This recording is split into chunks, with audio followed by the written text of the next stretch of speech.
Question है कि सचिन गणित में 70% अंक और विज्ञान में 60% अंक प्राप्त करता है, ठीक है ना। मान लीजिए कि दोनों विषयों के पूर्णांक समान है, ठीक है। तो सचिन को दोनों विषयों में कुल कितने प्रतिशत अंक प्राप्त हुए।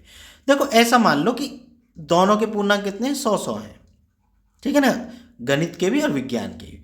अब 100 में से ये कितने प्राप्त करता है, 70%, इसका मतलब 70 अंक प्राप्त करता है। और ये कितने प्राप्त करता है, 60%, इसका मतलब 60 अंक प्राप्त करता है। ये बात समझ में आ गई ना कि भाई 70 और 100 कैसे आ गए, सॉरी 70 और 60 कैसे आ गए। भाई देखो 100 का अगर तुम 70% निकालोगे ना, बटे 100 करोगे तो 100 से 100 कट जाएगा, बराबर कितना आ गया, 70 आ गया। इसीलिए 100 मानते भी हैं, क्योंकि 100 थोड़ा ईजी रहता है कैलकुलेट करना, ठीक है ना। उसका जितना प्रतिशत होता है उतने के बराबर होता है वो। मतलब अगर ये 70 है तो 70%, और 70% है 70, ठीक है ना। तो ये हो गया।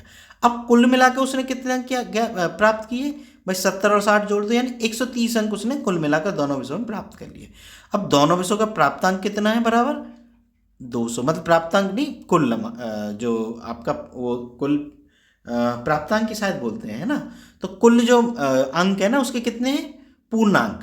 पूर्णांक कितने हैं, प्राप्तांक तो ये हो गया, है ना। पूर्णांक कितने हैं, ये हैं 200। अब हमें बताना कि ये जो है ना 130, ये 200 का कितने प्रतिशत है। मतलब क्यों क्यों ऐसा कह रहा हूं मैं, क्योंकि उसने कहा कि दोनों विषयों में कुल कितने प्रतिशत अंक प्राप्त किए, ये हमें बताना है। तो देखो कितने प्राप्त किए थे, 130। कितने में से प्राप्त किए हैं, 200 में से। अब प्रतिशत निकालने के लिए 100 की गुना। अब इसको कैलकुलेट कर लो। देखो 2 जीरो से 2 जीरो कट गई और 2 का इसमें भाग दे दो तो कितना आ गया, 65%। ठीक है, जब तुम्हारी प्रैक्टिस होगी ना तो इसको तुम हल नहीं करोगे, सीधा ये करोगे 70 + 60/2। बात समझ में आ गई ना, ये इसकी शॉर्ट ट्रिक है।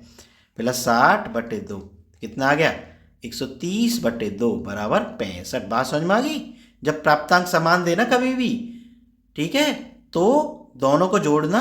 अब मान लो 3 विषय देता और प्राप्तांक समान देता, तो फिर तीनों को जोड़ते और 3 का भाग दे देते तो औसत आ जाता, ठीक है।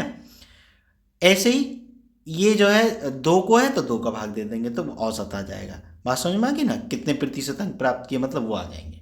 ठीक है बच्चों, अगर वीडियो पसंद आई हो तो चैनल को सब्सक्राइब जरूर कर लेना। मिलते हैं फिर नेक्स्ट वीडियो में।